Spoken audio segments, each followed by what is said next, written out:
പിന്നെ വേറൊരു വാർത്ത, ഈ സഹകരണ സ്ഥാപനങ്ങളിലെ മുഴുവൻ ഫീസ് കൂട്ടി UDF സർക്കാർ വന്ന ഉടനെ തന്നെ വ്യാപകമായ പ്രചരണം ഫെബ്രുവരിയിൽ കഴിഞ്ഞ സർക്കാരാണ് കൂട്ടിയത്.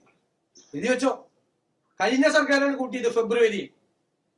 ഞങ്ങളല്ല കൂട്ടിയത്. ഞങ്ങൾ അധികാരത്തിൽ വന്നതിന് ശേഷം 1 രൂപ കൂട്ടിയിട്ടില്ല. ഇടുക്കിയിൽ ഒരു ഇക്കോളജിക്കൽ സോൺ പ്രഖ്യാപിച്ചു, പരിസ്ഥിതി ലോല മേഖല പ്രഖ്യാപിച്ചു. ഉടനെ ഇടുക്കി CPM ജില്ലാ സെക്രട്ടറി ഉൾപ്പെടെയുള്ള നേതാക്കൾ പറയാണ്, VD സതീശന്റെ നേതൃത്വത്തിലുള്ള സർക്കാർ വന്ന ഉടനെ ഇടുക്കിയിൽ പരിസ്ഥിതി ലോലമേഖല പ്രഖ്യാപിച്ചു. ഈ ഗവൺമെന്റ് ഒരു കത്തറവാണ് കേന്ദ്ര ഗവൺമെന്റായി നടത്തിയിട്ടില്ല. ഇതെല്ലാം നടത്തിയത് ആരാ? 21/12/2024 കേന്ദ്ര സർക്കാർ കേന്ദ്ര വനം പരിസ്ഥിതി വകുപ്പിന് സമർപ്പിച്ചിരുന്നു ഈ റിപ്പോർട്ട്. ഇതിന്റെ ഇക്കോ സെൻസിറ്റീവ് സോൺ പ്രപ്പോസൽ കേന്ദ്ര സർക്കാർ ആവശ്യപ്പെട്ട പ്രകാരമുള്ള സ്റ്റാൻഡേർഡ് ഫോർമാറ്റിൽ തയ്യാറാക്കി 2024 കൊടുത്തു. തുടർന്ന് 5/4/2025 ഇതുമായി ബന്ധപ്പെട്ട അധിക വിവരങ്ങൾ സമർപ്പിച്ചു. അതിനുശേഷം ഈ സംരക്ഷിത വനപ്രദേശങ്ങളുടെ ഈ സെറ്റ് പ്രപ്പോസൽ ഉൾപ്പെടുന്നില്ല എന്ന് ചെറിയ സ്ഥലങ്ങൾ അധിക വിവരം വീണ്ടും കൊടുത്തു. തുടർന്ന് പ്രസ്തുത പ്രപ്പോസൽ സംബന്ധിച്ച് wild life institute of India ആവശ്യപ്പെട്ട പ്രകാരമുള്ള അധിക വിവരങ്ങൾ കൂടി വിശദമാക്കി പുതുക്കിയ ഇക്കോ സെൻസിറ്റീവ് സോൺ പ്രപ്പോസൽ കേന്ദ്ര സർക്കാരിന് 13/10/2025 സമർപ്പിച്ചിരുന്നു. അതനുസരിച്ചിട്ടാണ് പ്രപ്പോസൽ പ്രകാരം ഇരവികുളം, ചിന്നാർ, കുറിഞ്ഞിമല, ആനമുടി ഷോല, പാമ്പാടും ഷോല എന്നീ സംരക്ഷിത പ്രദേശങ്ങളുടെ കരട് ഇക്കോ സെൻസിറ്റീവ് സോൺ വിജ്ഞാപനം കേന്ദ്ര സർക്കാർ 2/6/2026 പ്രസിദ്ധീകരിച്ചത്.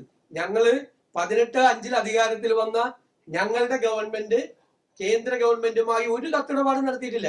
ഞങ്ങൾ അധികാരത്തിൽ വന്ന് 17ാമത്തെ ദിവസം ഇക്കോ സെൻസിറ്റീവ് സോണായി ഈ ഇടുക്കിയിലെ മേഖല പ്രഖ്യാപിച്ചതിന്റെ മുഴുവൻ ഈ സംസ്ഥാന സർക്കാർ കൊടുത്ത പ്രപ്പോസലിന്റെ അടിസ്ഥാനത്തില്ല. എന്നിട്ട് പത്രസമ്മേളനം നടത്തി പറയാണ്, ഞാൻ മുഖ്യമന്ത്രിയായപ്പോഴാണ് ഇത് സംഭവിച്ചത്. നുണപ്രചരണങ്ങളാണ് ഈ. ഞങ്ങൾ 1 മാസം തികഞ്ഞിട്ടില്ല, 1 ഡസനാണ്. റേഷൻ വിതരണം മുൻപ് സ്തംഭിച്ചു. എവിടെ റേഷൻ വിതരണം സ്തംഭിച്ചത്? ഒരു സ്റ്റാറ്റ്യൂട്ടറി റേഷന്റെ 1 ഗ്രാം അരി ഒരു സ്ഥലത്തും കുറച്ചു കൊടുത്തിട്ടില്ല. കേന്ദ്ര ഗവൺമെന്റ് ചില സമയത്ത് 3 മാസം കൂടുതൽ അരി കൊടുക്കാൻ പറയും. ആ 3 മാസം അരി കൂടുതൽ കൊടുത്തു. അതിന് പിന്നീട് കേന്ദ്ര ഗവൺമെന്റിന് നിർദ്ദേശം വന്നാൽ കൂടുതൽ അരി കൊടുക്കും. പിന്നെ ഇനി നമ്മൾ ഈ ടൈഡ് ഓവറായി വരുന്ന അരിയുണ്ട്, അതായത് വിൽക്കപ്പെടാതെ പോകുന്ന അരി, അധികമായി കിട്ടുന്ന അരി, അത് നമ്മൾ ശേഖരിച്ചു വെക്കുക. എപ്പോഴാണ് ശേഖരിച്ചു വെക്കണം? ഓണക്കാലത്ത് എല്ലാവർക്കും കൂടി കൊടുക്കാൻ വേണ്ടിയിട്ട് അത് ശേഖരിച്ചു വെക്കും. എന്നിട്ട് വ്യാപകമായി UDF സർക്കാർ വന്നു, റേഷൻ വിതരണം മുടങ്ങി. വ്യാജപ്രചരണമാണ്, കള്ളപ്രചരണങ്ങൾ നടക്കുകയാണ്. എന്തെല്ലാം കാര്യങ്ങളിലാണ് നടക്കുന്നത്? വ്യാപകമായി ഒരു സംഘം, ഒരു കാര്യം അവർ മനസ്സിലാക്കിക്കൊള്ളണം, ഇതുപോലെ കഴിഞ്ഞ 1-2 വർഷം വ്യാപകമായി കള്ളപ്രചരണം നടത്തിയാണ് PRDയുടെ കൂടി സഹായത്തോടു കൂടി എന്നുള്ള ഒരു ഇതുണ്ടായിരുന്നു. അത് PRDയുടെ സഹായത്തിലാണ് ചെയ്തത്. എനിക്കെതിരായിട്ടുള്ള വ്യാപകമായ പ്രചരണം നടത്തിയത് PRDയിലെ ഉദ്യോഗസ്ഥർ കൂടി പങ്കെടുത്തുകൊണ്ടാണ്. സർക്കാർ ചെലവിലാണ് പ്രതിപക്ഷത്തിനെതിരായി അന്ന് വ്യാപകമായ രീതിയിൽ പ്രചരണം നടത്തിയത്. അതെല്ലാം ജനങ്ങള് ചവറ്റുകൊട്ടയിൽ എറിഞ്ഞിട്ടാണ് ഞങ്ങളെ അധികാരത്തിൽ കൊണ്ടുവന്നത്. ഞങ്ങൾ അധികാരത്തിൽ വന്ന് ഇരുന്ന് തുടങ്ങുന്നതിന് മുമ്പേയുള്ള വ്യാജമായ പ്രചരണങ്ങളുടെ 1/2 ഡസൻ വ്യാജ പ്രചരണങ്ങളുടെ കാര്യമാണ് ഞാനിപ്പോ വിശദീകരിച്ചത്.